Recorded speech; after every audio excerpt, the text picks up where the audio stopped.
obstruct who harm me, and those who create obstacles on my path to liberation and all-knowingness. May they have happiness and be separated from suffering. I will quickly establish them in the most perfect and precious Buddhahood. All sentient beings, especially those enemies who hate me, obstructors who harm me, and those who create obstacles on my path to liberation and all-knowingness. May they have happiness and be separated from suffering. I will quickly establish them in the most perfect and precious Buddhahood. Thus, until I achieve enlightenment, I perform virtuous deeds with body, speech, and mind. Until death, I perform virtuous deeds with body, speech, and mind. From now until this time tomorrow, I perform virtuous deeds with body, speech, and mind. In the Buddha, the Dharma, and the Sangha most excellent, I take refuge until enlightenment is reached. By the merit of generosity and other good deeds, may I attain Buddhahood for the sake of all sentient beings.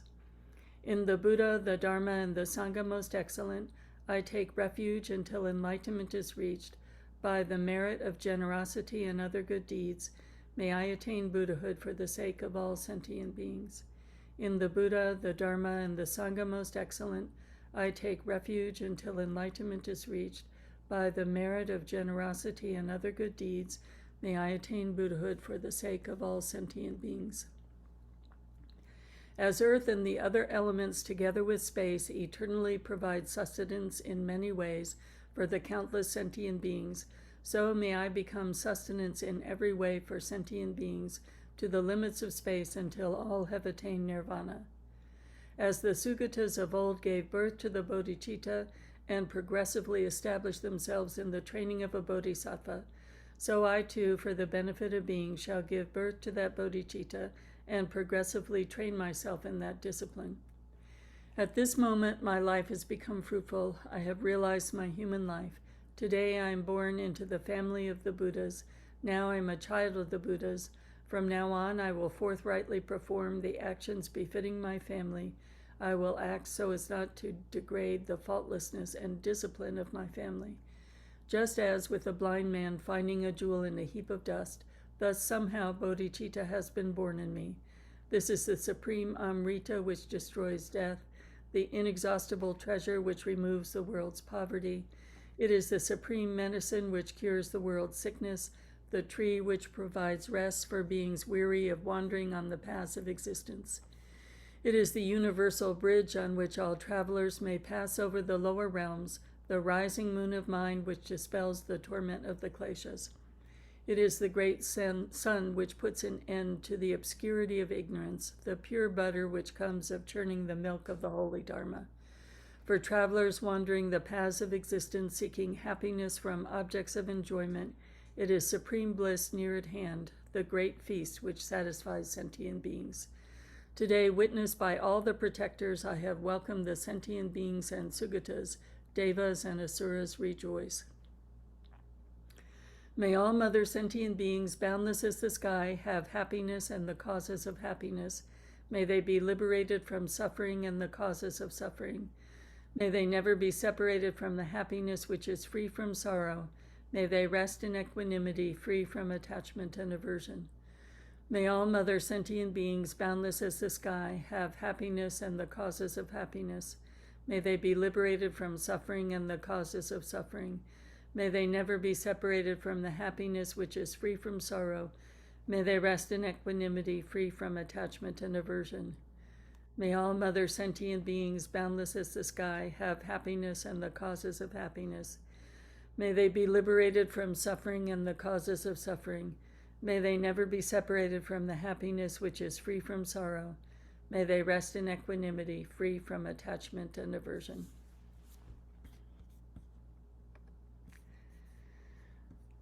So, welcome. As always, it's wonderful to be here together studying Lojong, which is translated as the 7 points of mind training. We're in the 7th of the 7 points.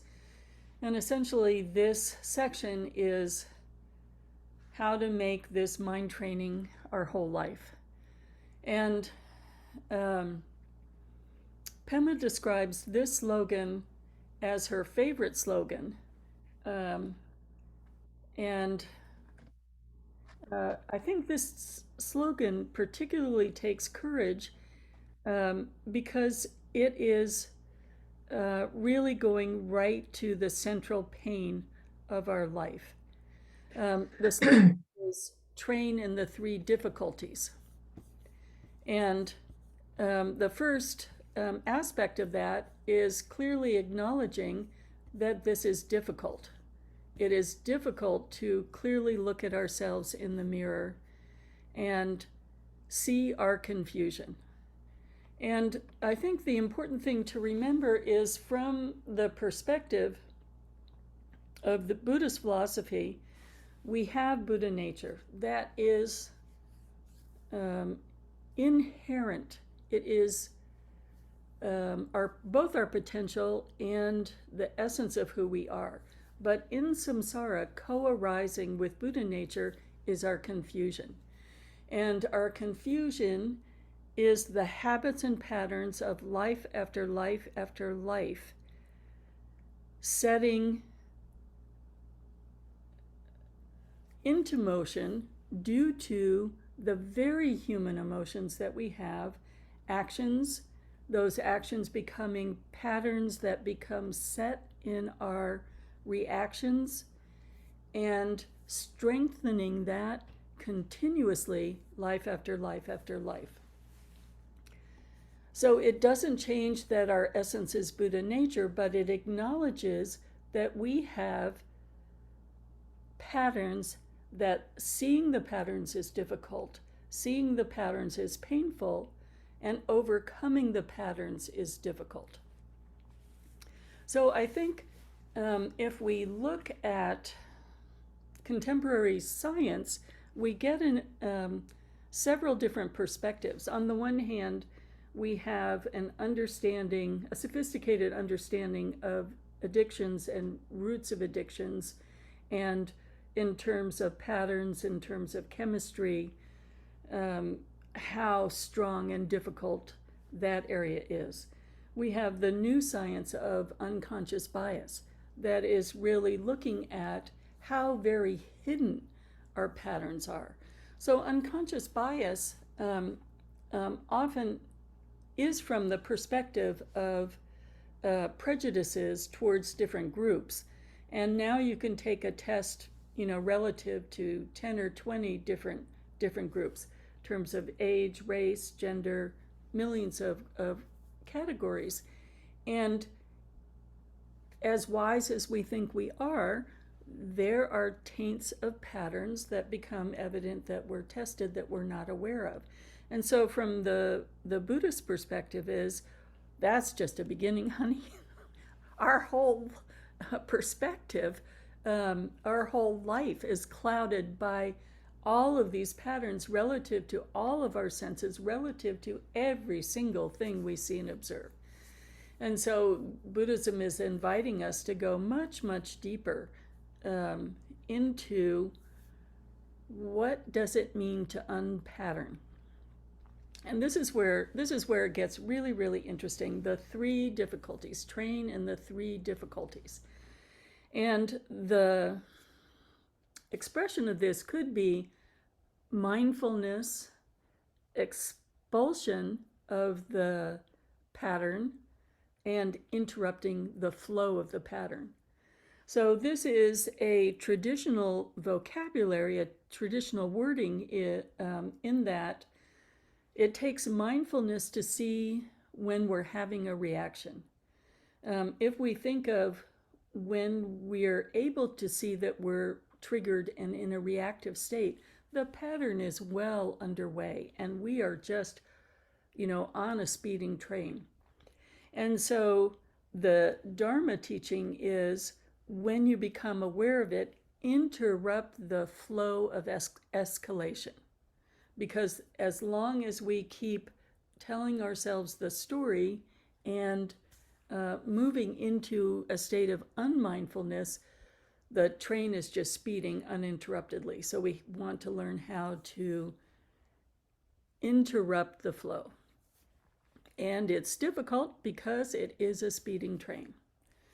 So I really like the way Venerable Pema Chodron expresses it, because it is expressed with an understanding of how to be kind to ourselves and how to understand it from a modern perspective. We might say from a Western perspective. Seeing neurosis as neurosis, being willing to do something different, and make this training your life. So we want to take the approach of, first, let's get rid of guilt. The human condition is the human condition, and as much as we wish we were exempt from it, we're not. We certainly have predominant patterns that are more available or accessible for us to see, but we're not free of any of the the major categories of anger and hatred, attraction, addiction, jealousy, greediness, and ignorance, in the sense of, I think it's very human to begin to understand that when we want to be blind, we simply disappear an aspect of our mind so that we don't have to see it. It's quite an extraordinary phenomena. It's not that we see it and turn away. We see it coming and we just evaporate it. So human condition, human minds, patterns that we're unconscious of, and patterns that are deep set. And then if that's true, we can just say, okay, this is what we're dealing with. This is the human condition. But then no shame. It is difficult. So shaming ourselves does not help in any way. In fact, it's aggression, inner aggression. And one of the things that I had in my notes about how Pema expresses working with this slogan is she related it to that cry of help that we're hearing. We are such compassionate beings. We hear the cries of suffering. I think we're all both ennobled and create an aspiration to be like Tara and Chenrezig, the one who hears the cries of suffering. But what she says is, when we really pay attention to these patterns, deep set patterns, and the unconscious patterns in our life, we are both the person who's crying and the force of oppression at the same time. And so it becomes really, really fascinating, because we start to see that it's these very patterns, it is that willful ignorance or disappearing that we do. This is the source of deep pain in our life and suffering in our life. The wanting to not see and then being controlled by the not seeing, causing pain to ourselves and pain to those we love. And at the exact same time, when we refuse to see, refuse to listen to our inner wisdom, our inner potential that wants to look in the mirror, when we disappear aspects of our mind, then in that moment we become the oppressing force. So we become the very weapon. If we injure ourselves with shame and guilt, we're making a weapon towards ourselves inside. If we stiffen, harden, refuse to see what's going on externally because we are in a reactive state, then we become the weapon towards others, because in that state we can't listen. So how very interesting. We're here because in compassion, we want to be able to hear the cries of suffering. And in our patterns, consciously and unconsciously, we are locked into being that which we, are trying to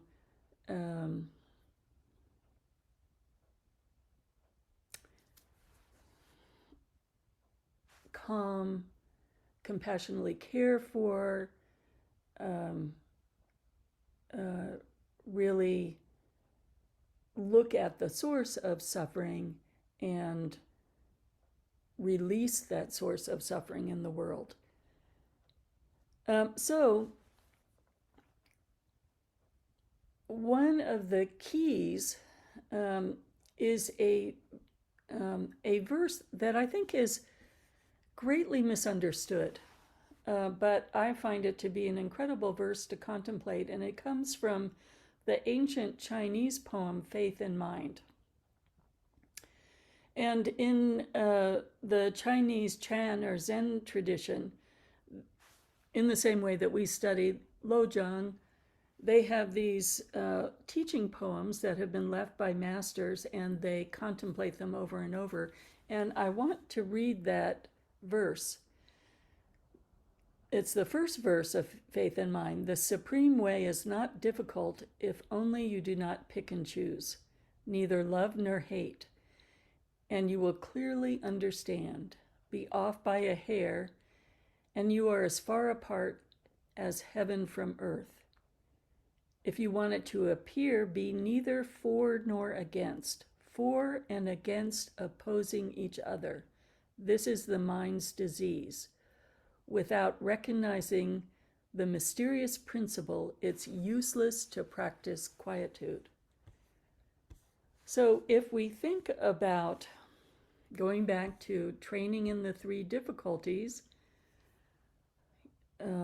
increasing our mindfulness, being able to see our neurosis as neurosis, what we key into pretty consistently is being for and against. I'm for or against this pattern of mine. I'm for or against this pattern I see in the world. And that sets up this weapon that we use inside or express towards the outside. And so what we're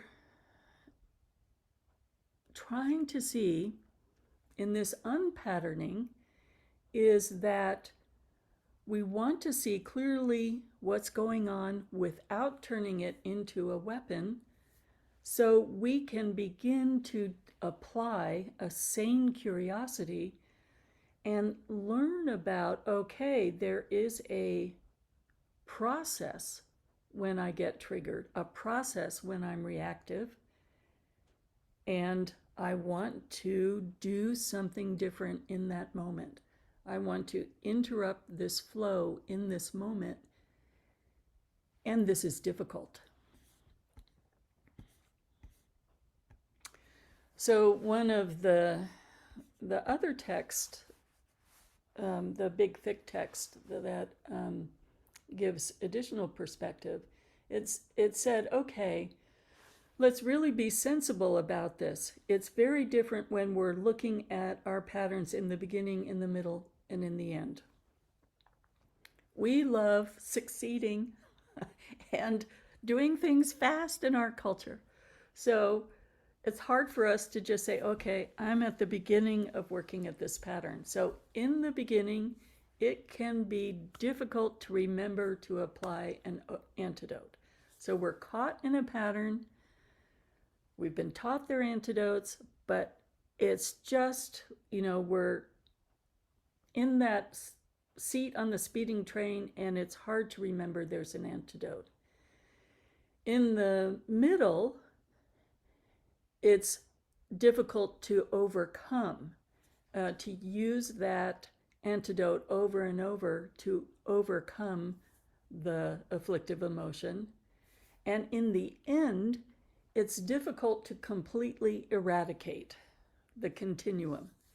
So when we talk about the Dharma and its liberative qualities, it's liberative because it has the capacity not just to calm our minds, not just to work with an aspect of a reaction one time, but it has the capacity to help us pull it up by the root so it never arises in our mind again. So, imperfect as I am, I did stop smoking and I no longer, it just does not arise in my mind at all. I'm definitely not free of addiction, but that one addiction is absolutely gone. And so with the Dharma is not addiction to one thing we're looking at.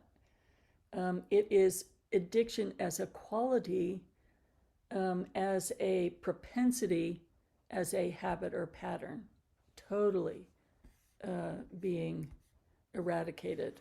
And that goes for how we understand the most inclusive description of the difficulties of mind: anger, addiction, jealousy, greediness, and the wanting to not look. So the instructions from the author of the particular commentary that talks about the beginning and the middle and the end is, in the morning, put on your armor. In the morning, think of this one small thing. I'm in the beginning with it, or I'm in the middle with it, or I'm in the end with it, but I'm going to really make it my intention of this day to work perhaps with just one small thing. And really intensify resolve. And so again, this is from one of the very old texts. And so again, we go back to how the wonderfully wise Pema Chodron is expressing it. I think of her as a young woman teaching kindergarten students and then keeping that loving voice to all of her students, all these years later. So just recognizing the neuroses that we have, and over time, over a life well lived, we uncover more and more and more. So we're letting go and shedding of lifetimes of patterns, of lifetimes of biases, or even within this life, our different neuroses. First, not turning away, which is painful and difficult. But when she says be willing to do something different, then she brings out her kindergarten teacher voice, which is, honey, stand on your head. Do a little dance. It doesn't matter what you do at all. It only matters that you cut the flow of the speeding train. So be so kind and tender with yourself, and even humorous with yourself, because we can't adopt this as a way of life that's healthy and growing towards our Buddha nature if we turn it into a weapon. We just get sicker and sicker, more shameful, more guilt-ridden. So, with the even if it's an imaginary kindness, what you think, that I'm thinking of that picture of Christ with the little children. If I imagine the Dalai Lama surrounded by children, if I imagine the Buddha surrounded by children, and he wants to help them build a healthy mind, who certainly Pema surrounded by children is a very wonderful image, seeing two little children starting to fight and, inviting them to um, sit down on a mat and learn how to make friends with each other without telling them that they're bad. That's the kind of um, love and tenderness that we have to apply inside and outside. We have to cultivate that kindness of listening on the outside, not this is right, this is wrong, you're wrong, I'm I'm right. But oh honey, tell me what you're thinking. um,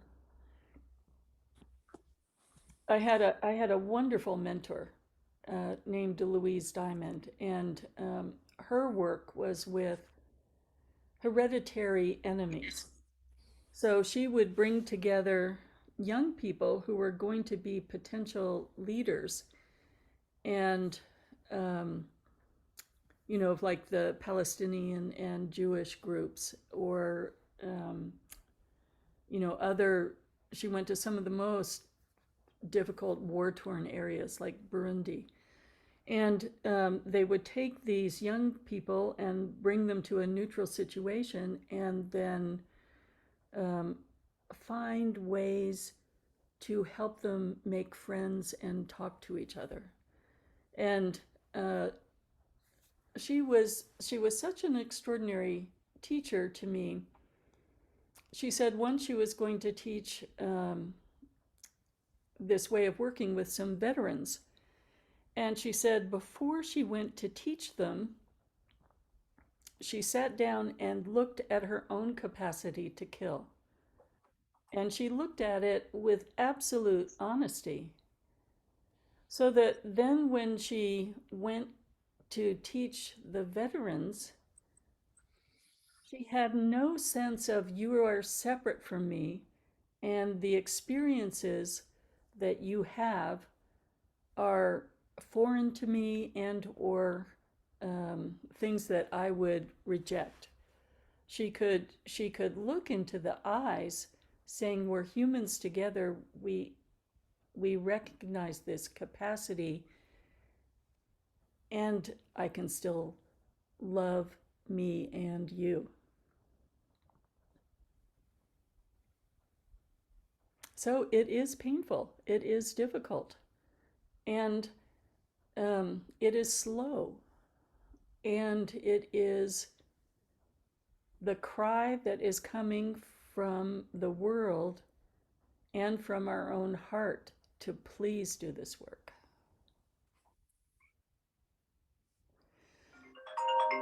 Catherine or Kathy Michael.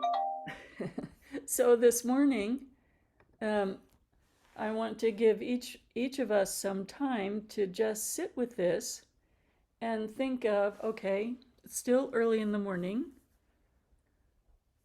How do you see one thing, one neurosis of yours, as both your cry and the cry of the world?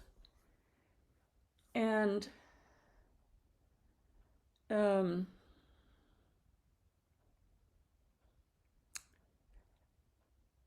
what is the way you are going to invite yourself to look and pay attention to this throughout the day, in a way that will help you remember and counter that very human wanting to stay blind to this part of yourself. So let's sit with this and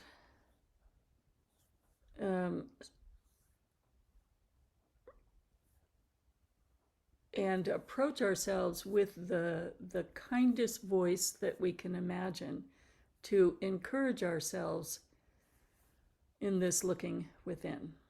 So I think we'll take maybe eight to 10 minutes just with this invitation to say, where's my beginning point today? It doesn't have to be the most painful thing in your life. It can be even, a small thing that irritates your family.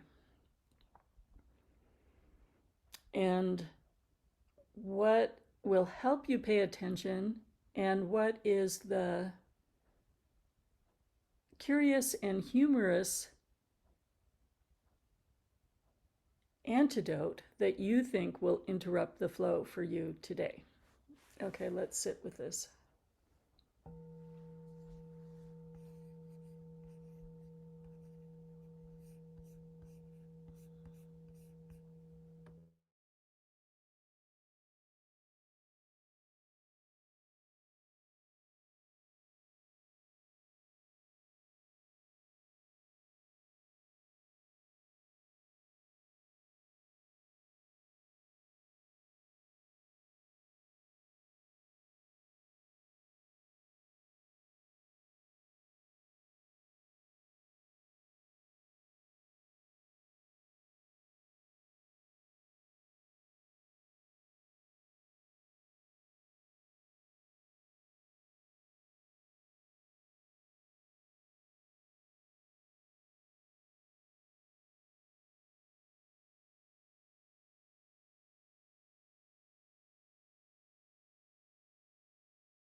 So we'll stop the live portion. First, I'll do a dedication and then have our group discussion.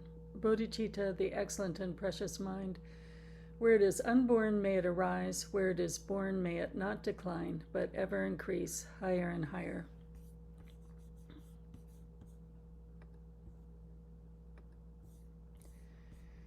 So, with that voice of kindness, what encouragement are you able to give yourself about both being able to look at our neurosis and also interrupt the flow? How do things change when you look at yourself with absolute kindness? Eileen. I was just, can you hear me? Okay. Yeah. Yeah. I was just thinking about an incident a couple of nights ago. I had my grandchild here and my two dogs, and he were in the room with me. And I was trying to change this duvet cover on my obsession with being comfortable in my bed. And it is an obsession. And they were all getting on my nerves because they were interrupting me. And I could feel that, and I was so focused on wanting this done for myself. And the dogs kept jumping on the bed, and my grandchild kept asking me one question after another, and I could feel myself getting angry. And this is what always happens, that it's just humorous to me in a way that I see this pattern that whenever I want to do something and somehow something or someone else or event gets in the way of what I want, I start getting pissed off. And my inclination is to lash out. And I could see myself, and of course, then the self-aggression of guilt and all of that happens. And I could feel this happening a couple of nights ago, and I could feel myself get on the verge of lashing out. And my grandchild said, "You're being mean," because I kept telling the dogs to get out of the room. And at one point, my grandchild kept asking me one question after another, and I could see I was just ready to explode. All of a sudden I started to smile. So I could feel that my face beforehand, I could feel the tension and all of that. But when I smiled, I don't know why I did, it just sort of happened. It all shifted completely. And so there was a beginning. I was kind of aware of what was happening during the moment. And I was also aware that if I'm patient, I didn't think of it then, but it is an antidote to aggression and anger. And it seemed like the actual physical, I don't know why I did it, but now it all makes sense. So smiling changed everything. It completely changed that entire process. So I was thinking today in the meditation that if I can try to remember to smile today, when I get pissed off over whatever it is, that I'm not getting my own way, that maybe this process can sort of gently kind of stop. It'd be something different, as Pema would say, do anything different. And I'm thinking maybe that for me is a key thing. Anyway, just something I thought about. Well, thank you. And it reminds me of the particular Drikung instructions on loving kindness. The meditation posture, the particular instruction is to smile. It has a physiological Effect. Yeah. And I'm also struck by how kind that is to you being kind to you. Because also you're seeing the effect it has on you in a really gentle way. Yeah. Other reflections that people had this morning.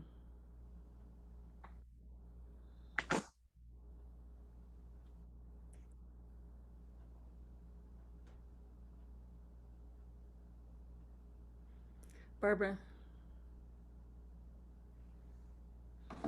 Good morning. The thing that's become aware to me through my many visits with doctors and finding out what was wrong with me is the nerves in my body don't react like other people. And so I get really, or the main thing that I realized is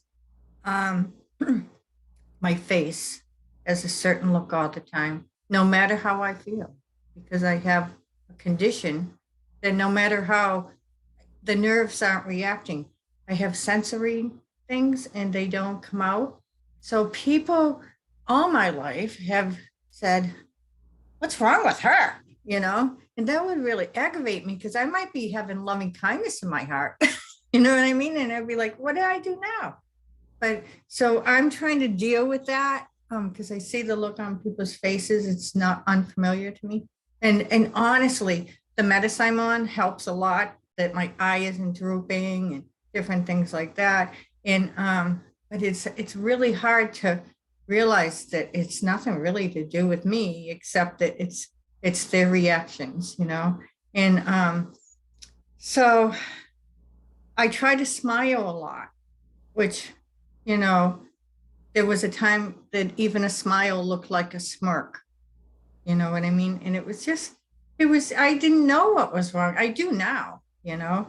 So I understand when they kind of back off from me, you know, like, why is she mad at me? Why is she so angry? And I'd be like, I'm not angry, you know? But so what I do is I try to change the channel in myself about that, you know? And I know, I'm glad I know now today, but you know, I really just, I can at least smile now. You know what I mean? And I look like I'm smiling. So that's great. That's all. Thank you. That's an incredible thing to learn about yourself. Oh my goodness. Imagine we are all um, both perceiving through our own confusion, but we are perceived through the confusion of others. It is absolutely true. Other reflections this morning.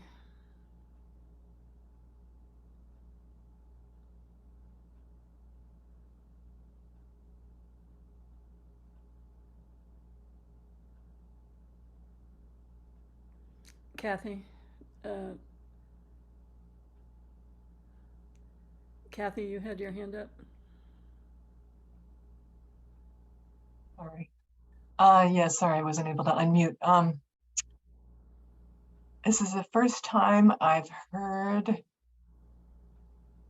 the idea that guilt and shame are aggressive, and it's very helpful and powerful for me. And I think of it as just a great big boulder that is in the way of this process.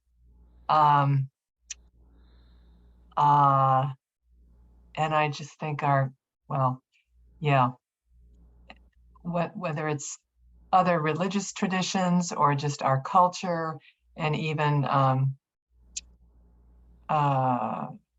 anyway, other ways of dealing with things, even raising children.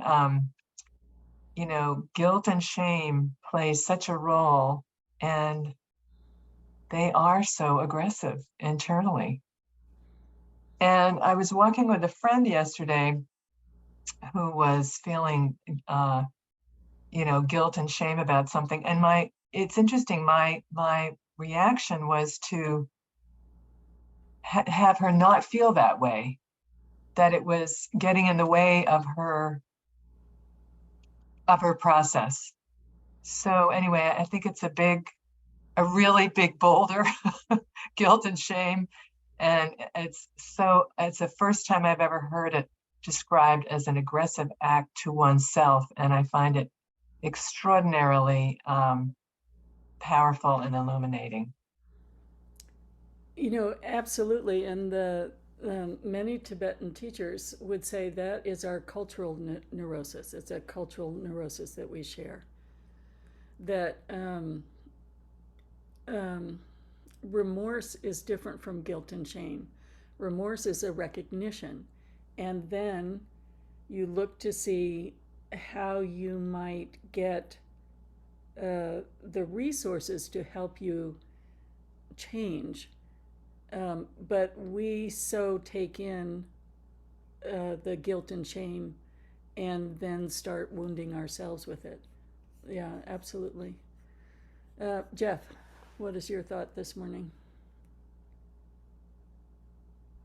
Oh, my thought, give me one sec.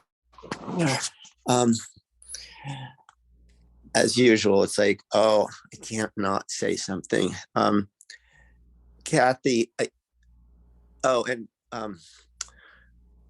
Khenmo, thank you for that Chan or Zen text. That's one of my favorite in the entire universe. Yeah, I just want to add, Kathy, I really appreciate what you were just saying. And I've become really fascinated, I guess you could say, a student of understanding guilt and shame. And so I just want to offer, maybe people know this, there's a lot of, like, in the world of psychology, that guilt and shame are actually different things. Guilt is I did something wrong. Shame is I am wrong. There's something wrong with me. And shame really, for all of us, goes back to very, very young ages.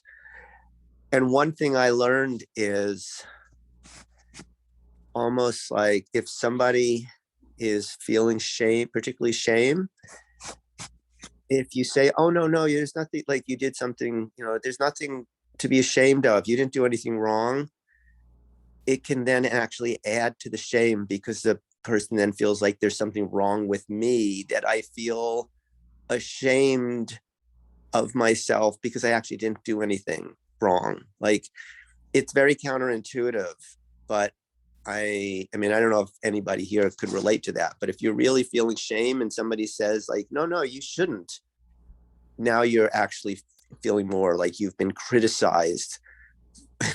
I guess it's like the second arrow in a way. Think of Louise wanting to work effectively with the veterans, Yeah. having to see humans are humans, and we can accept that we're human. Mm. Yeah. Yeah, I mean, how many of us, I mean, and I think I've done a pretty good job, like, of getting that expression of like, oh, I'm going to kill you, like we in our culture throw that around, like, oh, I was so mad, I want to kill him, or I'm going to kill you if you, like, oh, if you take that last piece of pie, I'm going to kill you. Like, we use that in the vernacular, but as you pointed out, Khenmo, we all have that capability in us. It's in our DNA that, like, if we are in enough fear of our lives, we have the capability to kill another human being. And so, from the perspective of the work she did and the veterans' response to that, is she could say, I recognize it in myself. It's not hypothetical. Mm-hmm. And I can listen to your story without rejecting it, without hardening. And together we can sit with each other to look at healing. Yeah. Yeah. Peggy. Yeah, so yesterday I was facilitating a Zoom meeting, and one of the regular people said something mildly critical. And afterwards I was reflecting on that, and my usual thing would be to feel that I had done something wrong. And then to feel also anger towards this person, and just another nail in the coffin, as you might say, of the relationship, which I don't want to end that relationship. So I gave it some more thought, and I realized that this mild criticism is what that person needs to do in order to feel better about himself.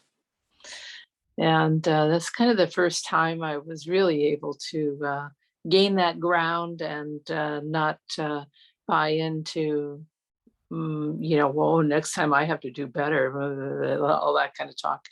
So it's a little lightening of the load. And I would say to Kathy, come on into the pool of self-love and enjoy the warm water, because out there it's cold and nasty to ourselves all the time. So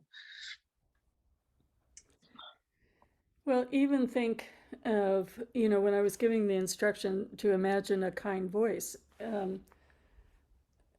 it's sometimes hard to imagine a kind voice because our inner voices are so harsh. Yeah.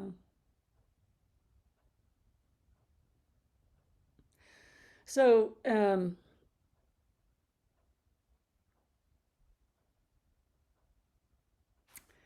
the quality of being able to break down our reactivity and our patterns, and to really feel, like as you were saying, Peggy, you could see, I can see and understand this person.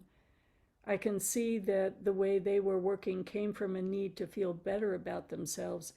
It's when we see it in ourselves and we authentically feel the pain that we're feeling in a situation that we can recognize it when we see it in someone else, and have what Pim used to say all the time, which I think is the invitation to jump into the pool. As you were saying, it's that it's only to the degree we can be compassionate to ourselves in those little pieces of pain that we're working with, that we can authentically be compassionate to others. Because we have seen it and know it and understand it and have found the capacity to extend compassion to that in ourselves, and then really see it and understand it in others. So, I mean, isn't this text just fabulous? Isn't it so much fun to keep working with the depth? And although it seems like the same topics come up over and over, they come up in over and over again in layers and layers of subtlety. And layers of our own capacity to really understand what is being said. So,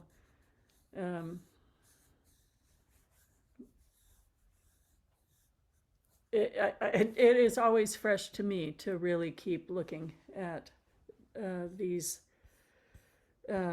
connections between what we're thinking and doing and experiencing, and how we're seeing the world and how we're being in the world.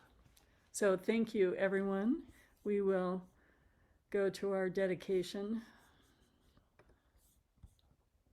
I wanted to remember to say two things.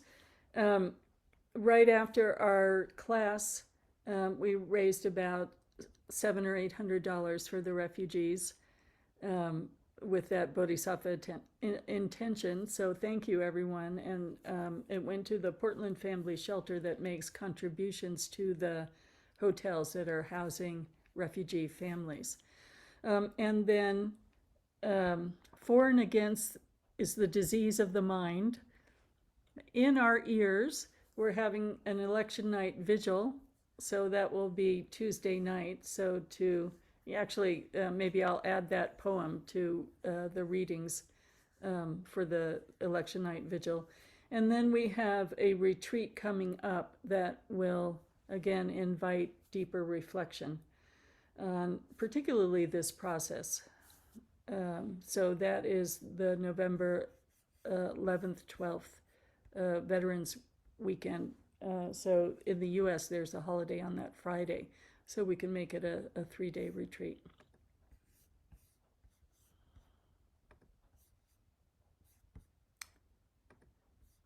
Okay, by this virtue, may I achieve omniscience, and may all who travel on the stormy waves of birth, old age, sickness, and death cross the ocean of samsara by defeating all enemies, confusion the cause of suffering. Bodhicitta, the excellent and precious mind, where it is unborn may it arise, where it is born may it not decline, but ever increase higher and higher. I pray that the Lama may have good health. I pray that the Lama may have long life. I pray that your Dharma activities spread far and wide. I pray that I may not be separated from you. For this realm encircled by snow-covered mountains, you are the source of every benefit and bliss without exception. Tenzin Gyatso, you who are one with Avalokiteshvara, may you remain steadfast until samsara's end. Embodiment of the three precious jewels, Padmapani, who holds the teachings of the victorious one, seeing the all-goodness meaning with the wisdom eye, may you who are spontaneously established activities live long for hundreds of kalpas. Noble Manjushri, the Lord of Speech, who manifests to hold the teachings of the Triple Gem, who raises the lamp of the sage's teachings, may you who are the light of the Dharma live long for hundreds of kalpas. So, I think we can all practice smiling this week. What a lovely practice to take to heart as we move through our day. And thank you, everyone, for the deep reflection that you were approaching these Dharma teachings with, and the wisdom that you're sharing in the group from your lives. So see you